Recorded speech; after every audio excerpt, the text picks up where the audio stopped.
90 का दशक हम में से कईयों की लाइफ का ऐसा गोल्डन पीरियड था जिसके साथ हमारी खूब यादें जुड़ी हुई हैं। ये वो दौर था जब पैसा कम, खुशियां ज्यादा हुआ करती थी, साधन कम लेकिन समाधान ज्यादा हुआ करते थे, रिश्तों में खटास कम, मिठास ज्यादा हुआ करती थी। पैरों में भले चप्पल नहीं थी लेकिन चेहरे पर मुस्कुराहट ज्यादा हुआ करती थी। घर में भले ही पिता की एक पुरानी साइकिल हो लेकिन बच्चों के दिल में उसे चलाने की चाहत ज्यादा हुआ करती थी। कहते हैं कि गुजरा जमाना लौट कर नहीं आता, लेकिन हम कुछ पलों के लिए समय में पीछे जाकर उस जमाने की यादों को जरूर जी सकते हैं। और आज के इस खास वीडियो में हम आपको ले चलेंगे 90 के दशक के उस दौर में जिसे देख आपके बचपन की यादें ताजा हो जाएंगी, आंखों में खुशी के आंसू भर जाएंगे और दिल कहेगा वो दिन भी क्या दिन थे। तो चलिए चलते हैं इस सुहाने सफर पर। आपको याद है उस वक्त माँ ईंट और मिट्टी से बने चूल्हे पर आग जलाकर खाना बनाया करती थी और शाम होते ही बच्चे खाने का इंतजार करते हुए माँ के साथ आंगन में बैठ जाते। चूल्हा जलाने के लिए खेत से पतली सूखी लकड़ियां तोड़कर लाई जाती थीं और जिसके घर में गाय भैंस हुआ करती थी वो उनके गोबर के उपले या थेपड़ी बनाकर उन्हें सुखाते थे। फिर चूल्हा जलाने के लिए उनका इस्तेमाल होता था। और जिसके घर गाय भैंस नहीं होती थी वो पड़ोस से या मार्केट से 1 रुपए के 2 दर्जन गोबर के उपले खरीद कर लाते थे। फिर माँ फूंक फूंक कर चूल्हा जलाने की कोशिश करती थी और जब वो जल जाता था तो बच्चों की खुशी का ठिकाना ही नहीं रहता था। वहीं जब सब्जी मंडी जाने का मौका मिलता था तो वहां दुकानदारों को कोयले से जलने वाले चूल्हे पर पकौड़े, समोसे और कचौड़ी बनाते देख मुंह में पानी आ जाता था। और सामान के लिए मिले पैसों से कुछ पैसे बचा के हम नाश्ता खाने में खुद को रोक नहीं पाते थे। उस समय ना वॉशिंग मशीन होती थी, ना ज्यादातर घरों में पानी के नल। तभी घर की बेटियां कुएं से बाल्टी भर के पानी ले आती और थापी से पीट पीट कर कपड़े धोया करती थी, जबकि कुछ लोग कपड़े लेकर नदी के किनारे बने घाटों में चले जाते थे और वहीं कपड़े धोकर नहा भी लेते थे। आजकल तो लगभग सभी के पास पक्के मकान हैं, लेकिन उस दौर में गांव में सिर्फ एक आधा लोगों के पास ही पक्के के मकान हुआ करते थे। बाकी गांव के पास मिट्टी से बने हुए कच्चे घर हुआ करते थे। और आपको बता दूं कि जब दीपावली का त्योहार आता था तो लोग अपने इन्हीं घरों की मिट्टी और गाय के गोबर से लीपा पोती किया करते और इसे काफी शुभ माना जाता। लोगों के घरों की दीवारें आला या ताक कहे जाने वाले ऐसे स्थान जरूर दिख जाते थे जहां छोटी चीजें बहुत रखी जाती थी। घर की चाबियां और शाम को जलाने वाले दिए इसी पर रखे जाते थे, लेकिन अब नए घरों में इनकी जगह ड्रेसिंग टेबल या डिजाइनर अलमारियों ने ले ली है। तस्वीरों में दिख रही ये चिड़िया उन दिनों खूब दिखा करती थी, लेकिन आज ये विलुप्त होने की कगार पर पहुंच गई है। आपने इस चिड़िया को आखिरी बार कब देखा था और इसके मधुर ध्वनि का दीदार किया था? कमेंट में बताइए। याद है रोज शाम होते ही सभी दोस्त गली के नुक्कड़ पर मिला करते थे और खूब हंसी मजाक किया करते थे। इसे लेकर किसी ने क्या खूब कहा है कि उस दौर में सहजता थी, सादगी थी, बंदगी थी।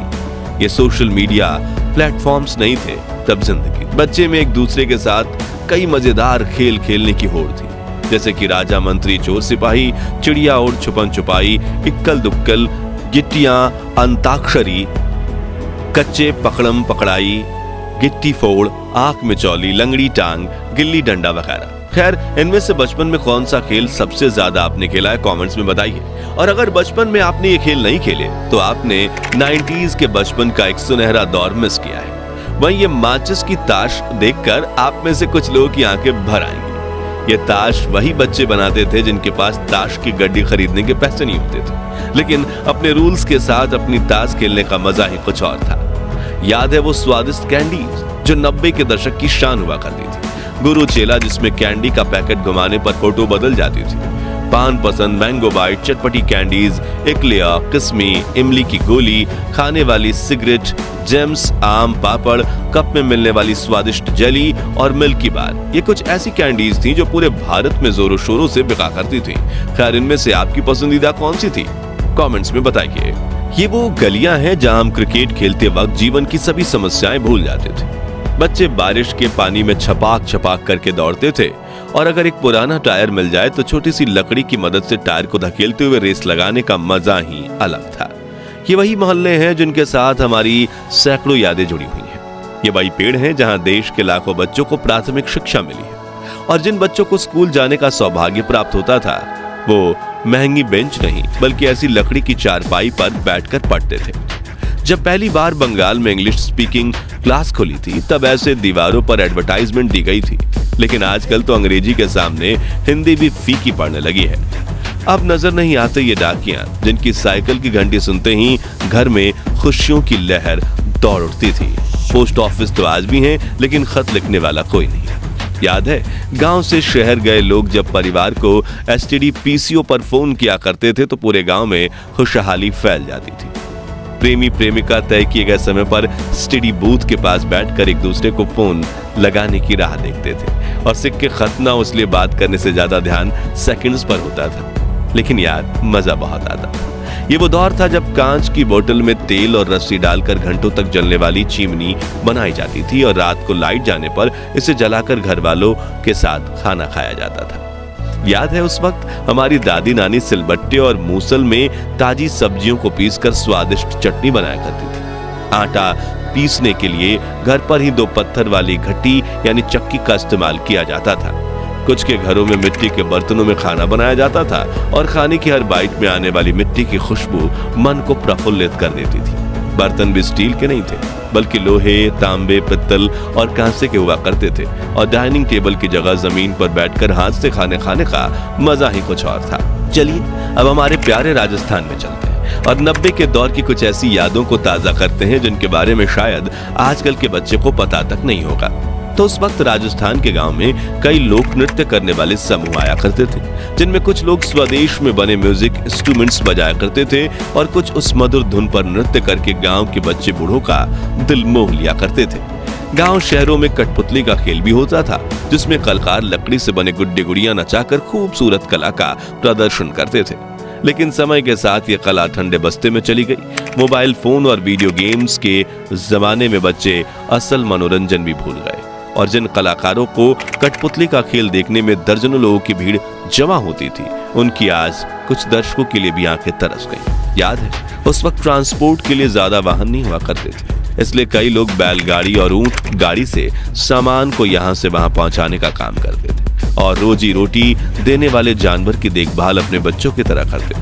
90 के दशक के गोल्डन टाइम की बात करें तो ट्रेन का जिक्र ना हो ऐसा तो हो ही नहीं सकता। उस वक्त सिर्फ कुछ लोग जहाज में सफर कर सकते थे, इसलिए देश की 99.99% जनता के लिए दूर सफर करने के लिए ट्रेन सबसे पसंदीदा साधन हुआ करती थी। एसी वाले डब्बे तो नहीं थे, लेकिन मन में सफर करने की चाहत जरूर थी, जो यात्रा को खूबसूरत बना देती थी। उस वक्त बस से सफर करने की खुशी भी कुछ कम नहीं थी। नौकरी पर जाना हो या कॉलेज, शहर में जाने के लिए बस एकमात्र सस्ता जरिया थी। सुबह सुबह बस स्टैंड पर बड़ी लाइन लग जाती थी। उस वक्त तो गाय बैल को भी सड़क पर घूमने की आजादी थी। दोस्तों, आजकल की शादी बारात में दूल्हा जितनी महंगी गाड़ी में बैठता है उसका उतना ही ज्यादा भौकाल माना जाता है, लेकिन उस वक्त के दूल्हे सज धज कर घोड़ी चढ़ते थे और ढोल नगाड़ों के साथ बारात लेकर शादी करने जाते थे।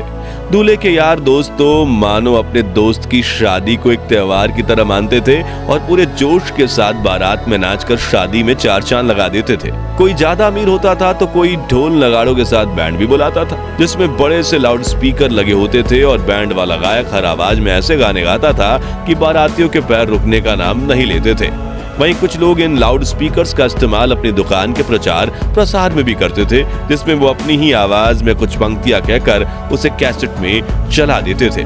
खैर दोस्तों, हमारा वो सुनहरा बचपन तो वापस लौट कर नहीं आने वाला, लेकिन हम अपनी यादों को ताजा करके कुछ पल की खुशी का अनुभव जरूर कर सकते हैं। तो अब आप भी कमेंट सेक्शन में अपने बचपन की ऐसी यादें बताइए जिन्हें याद करके आपकी आंखों में खुशी के आंसू आ जाते हैं। और ये वीडियो अच्छा लगा हो तो इसे लाइक और शेयर करके 21,000 लाइक्स के लक्ष्य को हासिल करने में हमारी मदद कीजिए और इस सीरीज के अगले पार्ट के लिए चैनल को सब्सक्राइब करके पास वाली घंटी जरूर बजा दीजिए। धन्यवाद।